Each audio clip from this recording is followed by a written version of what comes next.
ലോക്സഭയിൽ ബി.ജെ.പിയെ കടന്നാക്രമിച്ച് പ്രതിപക്ഷ നേതാവ് രാഹുൽ ഗാന്ധി. ഹിന്ദുവിന്റെ പേര് പറഞ്ഞ് ബി.ജെ.പി രാജ്യത്ത് ആക്രമണം നടത്തുന്നു. പ്രസംഗത്തിനിടെ ശിവന്റെ ചിത്രം ഉയർത്തിക്കാട്ടി രാഹുൽ. ശിവന്റെ അഭയമുദ്രയാണ് കോൺഗ്രസിന്റെ ചിഹ്നമെന്നും Rahul. Of course, it is a symbol that many of you hate, but that idea is the Abhay Mudra, the symbol of the Congress party. Modi ji पूरा हिंदू समाज नहीं है, बीजेपी पूरा हिंदू समाज नहीं है, आरएसएस पूरा हिंदू समाज नहीं है. പ്രതിരോധിച്ച് പ്രധാനമന്ത്രിയും അമിത്ഷായും. രാഹുൽ മാപ്പ് പറയണമെന്ന് ഭരണപക്ഷം. वो हिंसा की बात करते हैं, हिंसा करते हैं. मान्यवर, इस देश में शायद इनको मालूम नहीं है. मैं मानता हूं मान्यवर, उन्होंने इसकी माफी मांगनी चाहिए. DGP ഷെയ്ഖ് ദർവേസ് സാഹിബിന്റെ ഭാര്യയുടെ പേരിലുള്ള ഭൂമി വിൽപ്പന തടഞ്ഞ കോടതി. നടപടി കരാർ ലംഘനം കണ്ടെത്തിയതിന് പിന്നാലെ.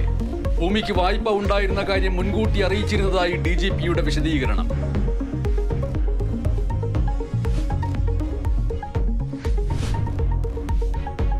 പോലീസുകാരിലെ മാനസിക സംഘർഷം കുറയ്ക്കാൻ പദ്ധതികൾ നടപ്പാക്കുകയാണെന്ന് മുഖ്യമന്ത്രി. സേനയിൽ 8 മണിക്കൂർ ജോലി പ്രായോഗികമല്ലെന്നും മുഖ്യമന്ത്രി.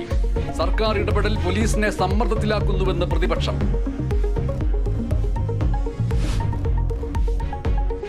ഭാരതീയ ന്യായ് സംഹിത പ്രകാരമുള്ള സംസ്ഥാനത്തെ ആദ്യ കേസ് മലപ്പുറത്ത്.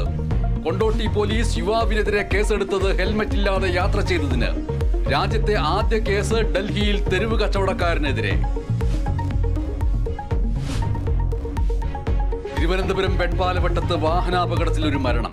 കുഞ്ഞിനും സഹോദരിക്കും ഗുരുതര പരിക്ക്.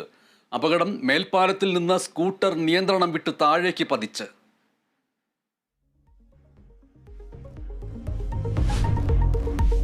യൂറോ കപ്പ് പ്രീ ക്വാർട്ടറിൽ ഫ്രാൻസ് ബെൽജിയം സൂപ്പർ പോരാട്ടം. മത്സരം രാത്രി 9:30.